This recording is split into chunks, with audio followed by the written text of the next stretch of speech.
Trying to prove your worth to a dismissive avoidant basically only guarantees you one thing, which is that you will continuously feel unworthy. Because the more that you abandon yourself and leave yourself as an attempt to derive your sense of worth from something outside of you, this is always going to be something that lets you down. So in today's video, we're going to talk about 3 major insights into this pattern and what you can do instead, and how actually trying to prove your worth is the very thing that often drives dismissive avoidance away. Then we'll talk about some neuroscience and some cool studies in regards to how proving your worth actually affects your brain and physiology. Then we'll dive into a fun bonus segment where we'll talk about how neuroscience and ancient wisdom actually overlap to tell you the same thing in regards to this painful behavior. And at the end of this video, I will take you through a powerful healing exercise in 3 major steps.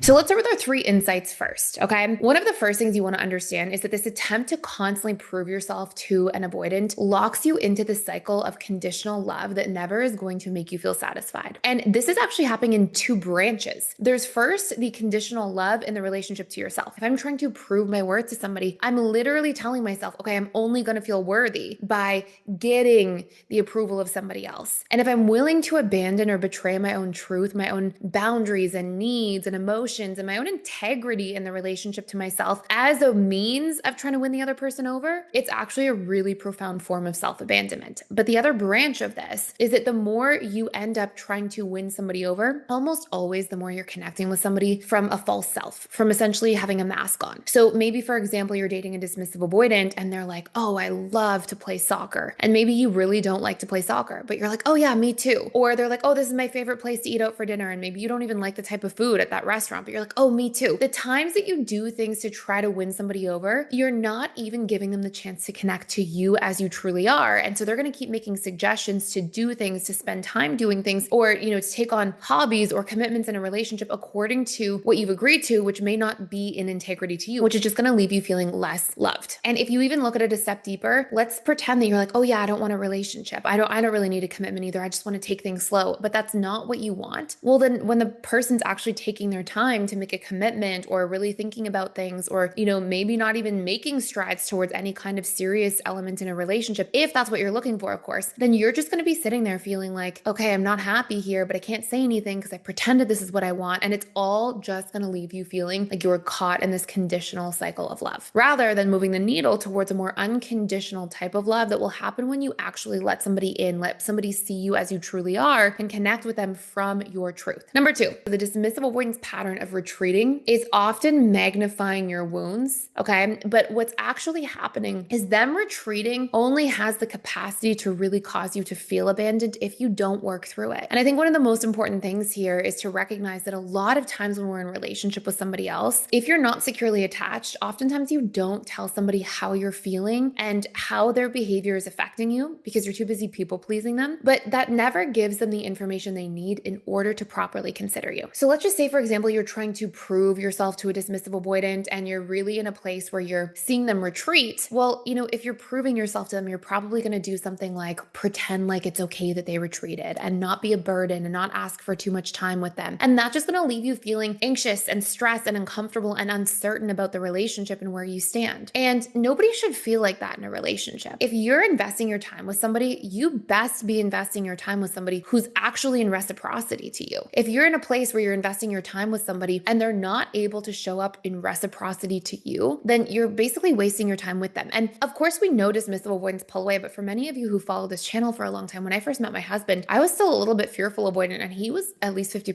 dismissive avoidant. And something that I did in this exact space is I realized when he would pull away, I didn't like how it made me feel. And it made me feel uncertain. And so I just said to him, look, this isn't what I'm looking for. Like these types of pulling away or inconsistencies in a relationship, I care about my time that I'm spending and I'm mindful of where I'm investing my time because my time is precious to me. And if you're ready to progress in the relationship in a way where we're consistent with how we communicate, consistent with how we hang out and spend that time together, then I'm willing to stick around. But if not, that's okay. And we can be in a different path. And that was me saying, like, I'm willing to let this go if it's not moving in a direction that I deem healthy. And in full, credit to my husband, he really showed up. Like, he said to me, I didn't realize that I was inconsistent. I thought this is just kind of how things go and how things move. And we had a conversation about what consistency looks like. And I opened up, which was hard for me to do still at the time. This is like 10 years ago when we're dating. And I told him, like, this is what that looks like to me. And it was vulnerable for me and it was hard. But he rose to the occasion and really showed up and met my needs and was really consistent and made an effort. And so, I think there's this fallacy that dismissive avoidance, if as soon as you say anything, they're going to pull away. That's really not true. If a dismissive avoidant is interested and they're willing to do the work, they're not going to pull away. They're actually going to rise to the occasion. And I'm not just telling you this from my own experience. This is something I would see consistently across the boards with couples who would come to work with me back when I was running my practice. So I would see this a lot. And, eventually you'll get a very clear picture. Like, does this person show up? And are you in integrity to yourself during that situation? And I'll be honest about something else too, which is a lot of people think that, I have to meet somebody in the middle ground and make all these compromises if they're a dismissive avoidant. You don't really have to make like sacrifices. Okay, let's call that sacrifices instead of compromises. Compromises is the healthy middle ground. Compromises is like what I did. I said, look, consistency is important to me. I cherish my time. I'm not looking for inconsistency, and let's have a discussion about it. And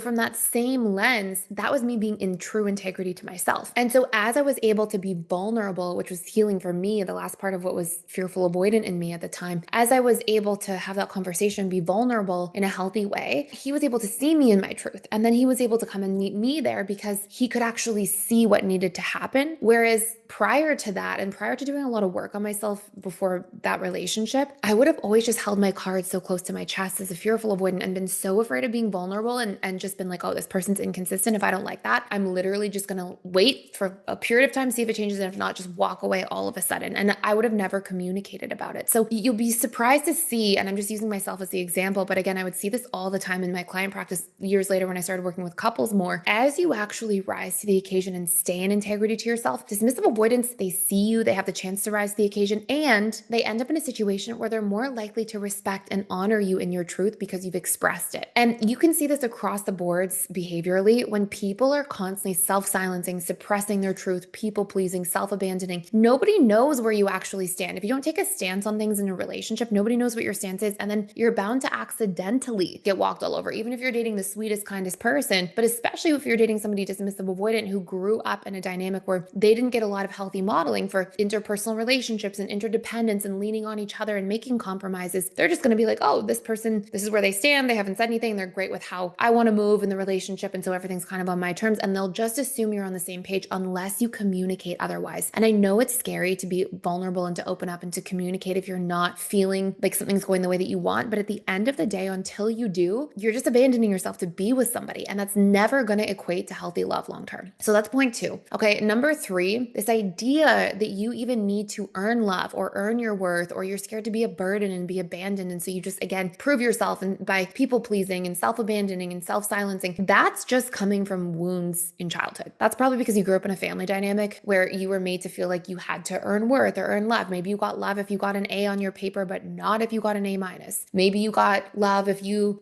scored a goal in your sports game, but you didn't get love. You got negative criticism from a parent if you didn't. So this can condition us because the subconscious mind gets conditioned through repetition and emotion. It's what fires and wires these neural pathways in our brain and our subconscious mind. What ends up taking place is if you keep going through that same type of conditioning, you will bring that into your relationships as an adult. And then you're going to be in a position where you're playing out these same patterns all over again. And you're wondering why you feel the same wounds that you did in childhood. Well, because you're repeating this cycle. Now, I want to share a couple studies with you about this, okay, from a neuroscience perspective that will relate to the exercise we're going to talk about in a few minutes for healing so that you can actually start breaking out of this pattern. But I just want to share with you a little bit about what happens in your brain as you're going through the cycle. So Matthew Lieberman's research on the social brain found that social rejection and relationship rejection actually activate the same pathways in the brain as physical pain, which is part of why this idea that you have to prove yourself and earn love and earn approval feels so urgent, because that's what you're trying to escape. But having self-compassion and practicing self-compassion and self-loving behaviors actually reduced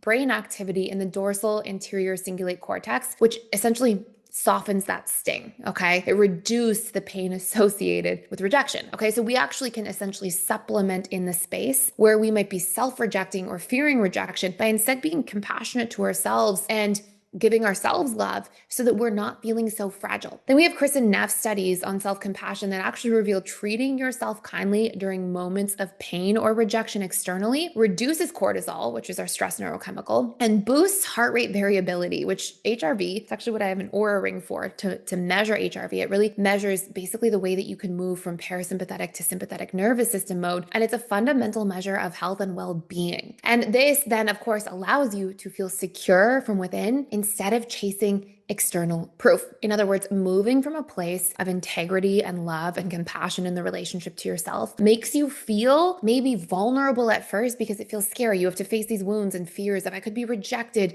It might not work. Things could fall apart. I could be abandoned. But it's really the very only option if you're looking to have a secure and loving and truly lasting relationship that's going to make you happy and fulfilled long term. So you sort of have a choice. You keep repeating the same old patterns of behavior, or you learn to move from integrity and self-love and you take that risk, but it's going to pay dividends. It's going to pay so much back to you. The ROI on that decision is going to be huge. I want to get into an exercise that can actually help you with this, because it's one thing to know and understand this logically. It's another thing to have an exercise that can help you plug into this.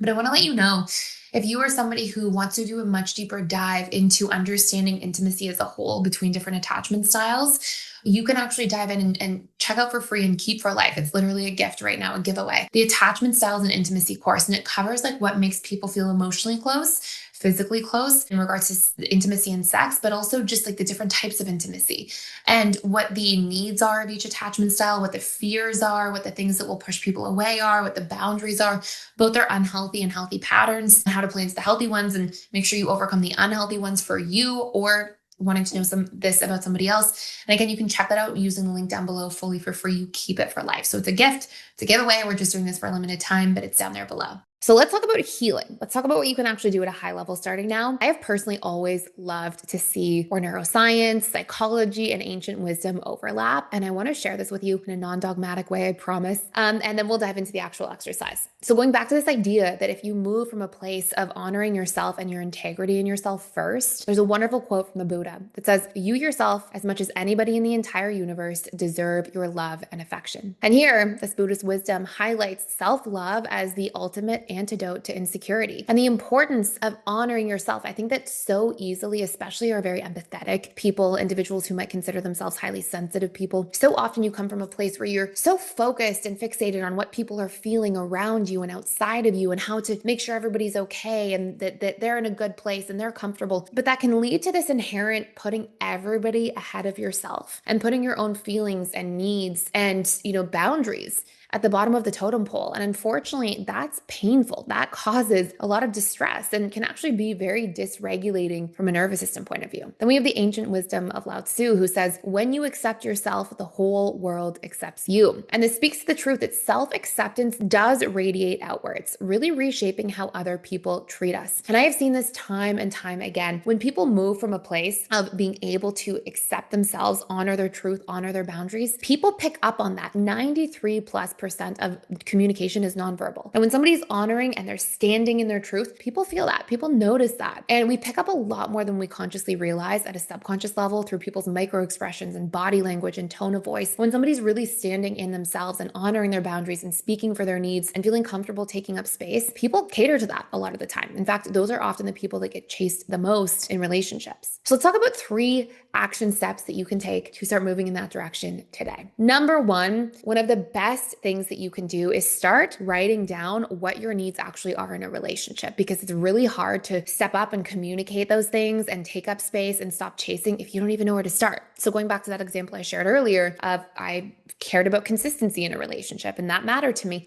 I want you to figure out what that is for you. What do you feel like is missing? Step 2 is I want you to practice communicating these things. And I know that it's scary. I know that it can be really vulnerable at first. And I'll be really honest with you. There may be times with a friend or somebody you're dating or whoever it might be that you don't get the ideal outcome that you're looking for. And there may be a time that somebody goes, "Oh, well, I don't want that same thing. I'm not ready to be consistent," or "I'm not ready to communicate more," whatever it might be for you that you're communicating that you need. Somebody might say, "I don't want the same thing." But in order to get to the place where you have the right person, you find the right person in your life. And this can even extend to friendships and family relationships, like just the people you surround yourself with in general. In order to get to that point where you have the right people in your life, you have to communicate what your truth is so that people know, so that you can find that right match for yourself where you're looking for the same things. And by always staying quiet and clamming up, you never really give yourself that opportunity. So if it feels vulnerable, you can use something, and this is step 3, called exposure work. And essentially, this is you starting to communicate in really small increments. You don't have to do it all at once. You're getting your subconscious mind and your brain familiarized with communicating in small little doses a little bit more frequently. And what that does is it essentially titrates out your experience so that it's not all at once. You don't have to go to somebody you're dating who you're maybe afraid will not show up in the way that you're looking for and start by communicating your most vulnerable, biggest need right away. You can start with friends and start taking up space and practicing sharing your needs and just doing it in very small doses until it starts to feel a little more natural, a little more familiar. And then the goal would be that within a period of time, maybe 30 days or 6 weeks, you can, depending on where you feel like you stand right now, the goal would be to feel like you can do that generally with anybody, people you're dating, family members, friendships, so that you can share your honest and authentic self with other people around you. So that is it for today. And if you enjoyed today's video and don't want to miss any of the daily videos on this channel, please like, share, and subscribe. And I will see you next time.